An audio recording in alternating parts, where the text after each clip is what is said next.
Third question है sir. भगवान के समव शरण में जीव को जो सात भाव दिखते हैं वे कैसे होते हैं? वीडियो की तरह या फोटो की तरह?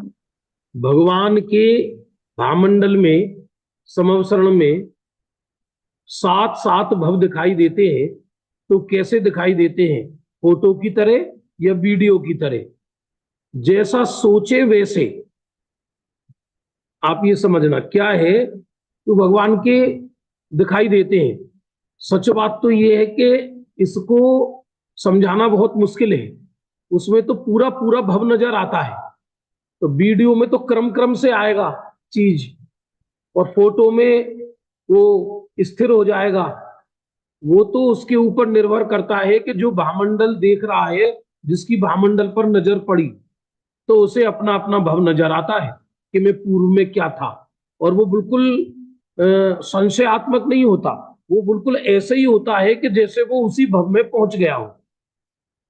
उसको बिल्कुल क्लियर नजर आता है। उसे चाहे आप वीडियो माने या फोटो माने, ये तो पूरी भाषण तभी संभव है कि जब आप समव शरण में जाएं और वहां जाकर देखें। भगवान के भामंडल में भी सात सात भव दिखाई देते हैं। भगवान के समव शरण में तीन जगह अपने भव नजर आते हैं। एक तो भामंडल में, एक अष्टमंगल द्रव्य में दर्पण होता है। दर्पण भगवान के समव शरण में, दर्पण में भी अपने भव नजर आते हैं। और एक होता है बावड़ी, पानी की, जो जिसे खातिका भूमि कहते हैं, जल की बावड़ी होती है। तो उस जल में भी अपने भव नजर आते हैं। ऐसा ग्रंथों में वर्णन आता है। मतलब फोटो जैसा, फोटो में तो स्पष्टता नहीं होती, वीडियो ही माने, लेकिन वीडियो में भी क्रम आता है। वो तो उसे पूरा भव अपना स्पष्ट नजर आता है कि मैं कैसा था, क्या था। अब उसकी नजर नहीं गई भगवान की दिव्य ध्वनि सुनने में, उसकी नजर, तो वो नजर नहीं आएगा। वो तो एक समवसरण में एक जादू और है, और वो ये है कि भगवान की दिव्य ध्वनि एक जैसी खिलती है, पर सबको अलग अलग समझ में आती है, जिसकी जैसी योग्यता है। क्योंकि भगवान की दिव्य ध्वनि क्रम से नहीं खिलती। उसमें क्रम से विषय नहीं आती, उसमें चार अनियोग के विषय नहीं आती। वो तो ओ ऐसा आता है। अब हर जीव को अपनी योग्यता के अनुसार वो समझ में आता है। ऐसा है। और बोलिए। जी पंडित जी, बहुत ही सुंदर आपने समझाया ये ये वाला। एक मिनट।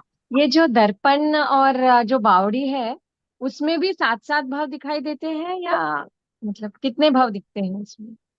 अब ये तो नजर नहीं आया, ये वर्णन आया है कि भूत भविष्य उसमें नजर आता है।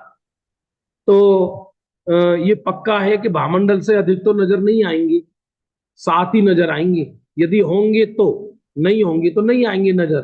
अब कोई उसी भव में मुख चला जाए तो नहीं आएंगे नजर। तो सर इसमें गणधर जी का क्या रोल रहता है फिर? हम्म। गणधर अ, गणधर का, का गणधर का ये रोल होता है कि जब भगवान की दिव्य ध्वनि खिलती है, तो उस दिव्य ध्वनि को, संपूर्ण दिव्य ध्वनि को झेलने वाला कोई महान व्यक्ति जरूर वहां पर, योग्य व्यक्ति उपलब्ध होना चाहिए। आप ऐसा समझ लीजिए, जैसे प्राइम मिनिस्टर उपदेश दे या कोई भाषण करे, राष्ट्रपति दे, अब वहां सारे मूर्ख बैठे हों, सारे ही मूर्ख, वाह वाह क्या बात है, तो बात क्या है ये तो बताओ, कि कुछ समझ में नहीं आ रहा, बोल बहुत अच्छा रहे। तो जब तक भगवान की दिव्य ध्वनि को समझने वाला कोई योग्य पुरुष नहीं होगा, तो उससे दिव्य ध्वनि गरिमा को प्राप्त नहीं होगी। कोई भगवान की दिव्य ध्वनि गणधर के अधीन है ऐसा नहीं है। उसको समझने वाला कोई व्यक्ति चाहिए था कि भगवान ने कहा क्या है, कहा क्या है। इसलिए दिव्य ध्वनि का और गणधर का निमित्त नैमित्तिक संबंध है। गणधर लघु अंतर मुहूर्त में भगवान की दिव्य ध्वनि सुनकर उसको 11 अंग 9 पूर्व में माने द्वाद सांग में गूंथते हैं। 11 अंग 14 पूर्व में गूंथते हैं, माने कोई आटे की तरह नहीं गूंथते। मस्तिष्क में उस दिव्य ध्वनि को द्वाद सांग में विभाजन करते हैं। मस्तिष्क में ही, लिखते नहीं है। गणधर कभी जीवन में कलम नहीं चलाती, कलम चलाना तो बाद में शुरू हुआ, जब स्मृति नष्ट हो गई लोगों की। तो गूंथते हैं माने भगवान की दिव्य ध्वनि को समझकर उसको द्वाद सांग में गूंथते हैं।